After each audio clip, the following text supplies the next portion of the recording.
A black-gloved human hand injects a substance into an egg yolk, and after a few minutes, the egg splits, producing an identical egg. At the same time, a star for Oscar winner Elizabeth Sparkle is unveiled on the Hollywood Walk of Fame. Time passes, the star fades, and soon Sparkle's name no longer shines as brightly. She now hosts a TV exercise show. Despite her advanced age, the woman is physically fit and looks very good.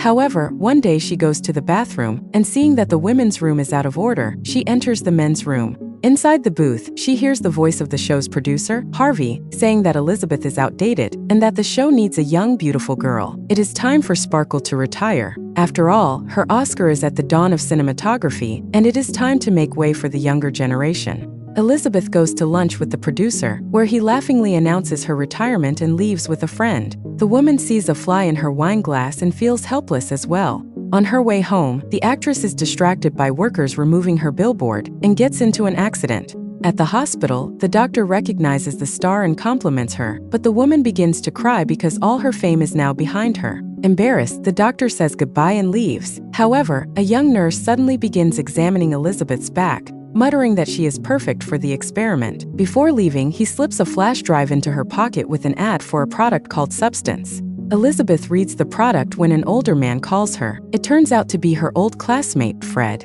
He is happy to see her and offers to meet her and reminisce about their youth. Fred writes his phone number on a random piece of paper, and after soaking it in a pond, gives it to Elizabeth, who pretends to be happy to see her old friend. In reality, she falls into a deep depression, especially after she finds a bouquet of flowers at home, thanking her for being part of the team all these years. Rereading the word, Elizabeth inserts the flash drive into the TV and sees an ad for a substance whose injection unlocks her DNA and starts cell division, creating another copy of herself. This is the substance and the person is the matrix. While they are two different personalities, they are still the same person, just an improved version that will be younger, more beautiful, and more perfect. Both personalities must exist in symbiosis and switch every 7 days, always remembering that they are one entity. Elizabeth goes to a bar and sees happy couples and realizes her loneliness. She returns home and after long thoughts and memories, calls the number provided and asks for the substance. She is given a post office box number where she can pick up the product, and the call quickly ends. The woman spends a sleepless night, and in the morning, she sees an advertisement in the newspaper looking for candidates to replace her as host of the show. At the same time, there is a letter in the mail with a card and the post office box number for the substance. Elizabeth resolutely heads out to pick up the package. Using the card, she opens a hidden door in an old building and finds a storage unit with the package waiting for her. At home, Elizabeth opens the box. All the components of the substance are neatly packed in bags and labeled as the activator, the fixer, the other you, the key, food for the matrix, food for your other. The activator needs to be used only once, but the fixer must be administered daily and is taken from the cells of the matrix. Most importantly, the couple must switch places every 7 days without exception and must always remember that they are one entity. In the morning, Elizabeth spends a long time looking at herself in the mirror, noticing signs of aging. Eventually, she injects herself with the previous activator and then feels unbearable pain. The woman falls to the floor, writhing in pain as her back splits, and from within her younger version appears. This new personality gradually comes to her senses, and when she looks in the mirror, she sees the reflection of a very young and beautiful girl. For a while, she enjoys her new state, but then she notices Elizabeth's body. First, the girl cleans it, stitches up the terrible tear in her back. Then she goes to bed. In the morning, the girl takes a shower and suddenly feels sick. She pulls out special syringes and injects herself with a stabilizer taken from the spine of the unconscious matrix. Then she goes to the living room, delighted with her new youthful and strong body. Later, the girl goes to a casting call, buying a seductive swimsuit on the way. She takes the name Sue and has an amazing effect on the producer's assistants and eventually on Harvey himself. Sue chooses to replace Elizabeth as the host of the show. Although the girl immediately warns that she will be leaving every 7 days to care for her sick mother, this completely wins Harvey over, as the audience will certainly love him.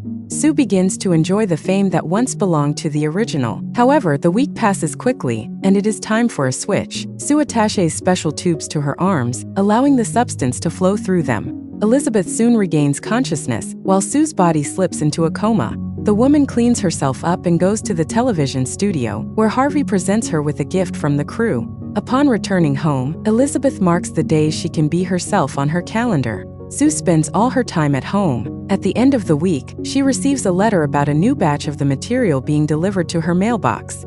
7 days later, they switch roles again. Sue enjoys her new life, appearing in commercials and reveling in her growing popularity. But one day, she starts thinking about the Matrix body and sets up a secret room in the bathroom. Just as she is finished, her neighbor knocks on the door, complaining about the noise of the equipment. When he sees Sue, the man is immediately taken with her and offers to help him. But the girl closes the door and hides Elizabeth's body in the secret room, then replaces her picture on the wall with her own. Sue's show is a huge success, with ratings rising much to the producer's delight. The girl begins to make new friends and attend parties. One evening, she brings a young man home, but when things get intimate, she suddenly feels sick and remembers that it is time to switch. Sue rushes to the secret room and performs an additional installation. She spends the night with the young man and later switches roles with Elizabeth as necessary. When Elizabeth wakes up, she finds the living room in disarray, her hands twisted by gout. Struggling to pull herself together, she calls the number of the substance provider, but they tell her that the changes are irreversible and remind her not to forget that they are one. Elizabeth tidies up the apartment and then sees a recording of Sue's new show on TV. She is forced to admit that Sue is very pretty. Later, she hears the neighbor ask Sue out on a date, but she does not answer the door. She then receives a new batch of the substance.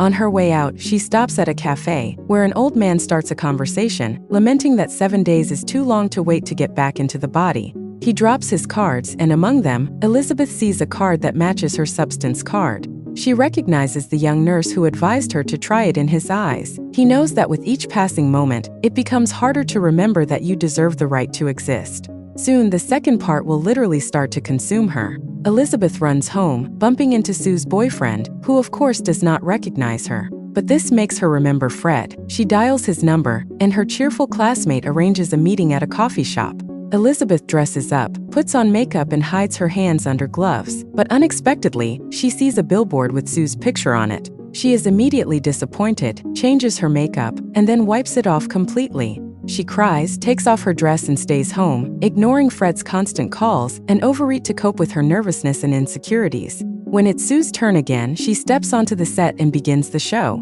However, during rehearsals, she suddenly feels something protruding under the skin of her buttocks. The girl immediately stops filming, and while the puzzled cameraman tries to understand what he just filmed, she runs to the bathroom, where she finds a lump on her buttocks and a fried chicken leg sticking out of her navel. She realizes that while she leads an active life, Elizabeth is eating too much at home. Sue is furious. She complains to the production manager, but all she hears in return is that they are one. Weeks pass. One day, Sue urgently calls Harvey to announce that she will be the new host of the New Year's Eve show, the pinnacle of her career. Sue is delighted, but now she abuses the fixative more and more, causing Elizabeth's body to age rapidly. When Elizabeth wakes up again, she finds herself old and frail, her joints stiff and her hair almost entirely gray. The woman calls the operator of the material, who suggests ending the experiment, but there is no way to restore her condition now. She tries to convince herself to stop the experiment, but she cannot give up such a beautiful second version of herself, even though her knees are barely functioning. She remembers Harvey's gift. It turns out to be a cookbook, and Elizabeth immerses herself in learning new recipes with renewed energy,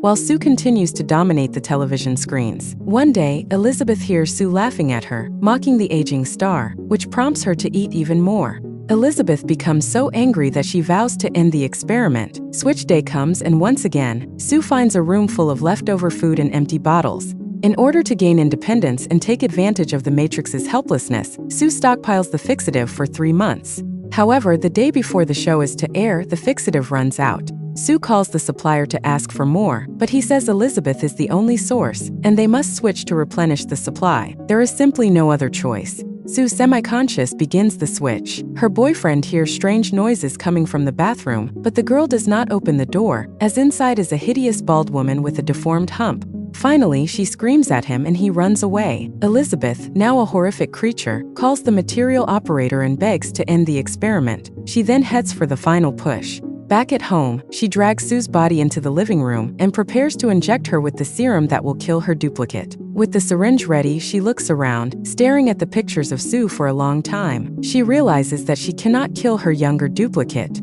Elizabeth brings Sue back to consciousness. When she sees the half-empty syringe and realizes what Elizabeth was up to, Sue becomes enraged and beats Matrix to death.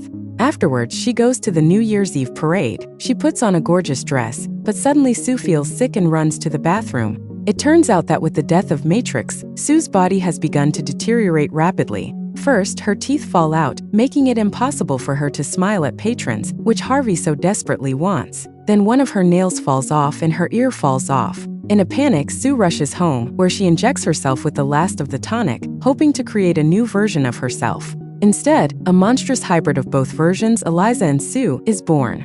The monster remembers her experience and attempts to beautify herself by wearing a homemade Elizabeth dress and mask before heading to the show. When she arrives at Television Center, she steps on stage and speaks to the audience, but her mask falls off. Screams of horror fill the auditorium, and people call her the monster. The audience flees in panic, and a man decapitates Eliza Sue, after which her mutilated body floods the entire auditorium with blood. What is left of Eliza Sue runs out of the studio, into the street, and disintegrates into entrails. Elizabeth's original face manages to crawl to the actress's star on the Walk of Fame, where it looks up, smiles, and dissolves. The next morning, the remaining pool of blood is cleaned, erasing the actress's memory. The film dissects and forcing viewers to reflect on what it means to be yourself, and how important it is to accept who you are.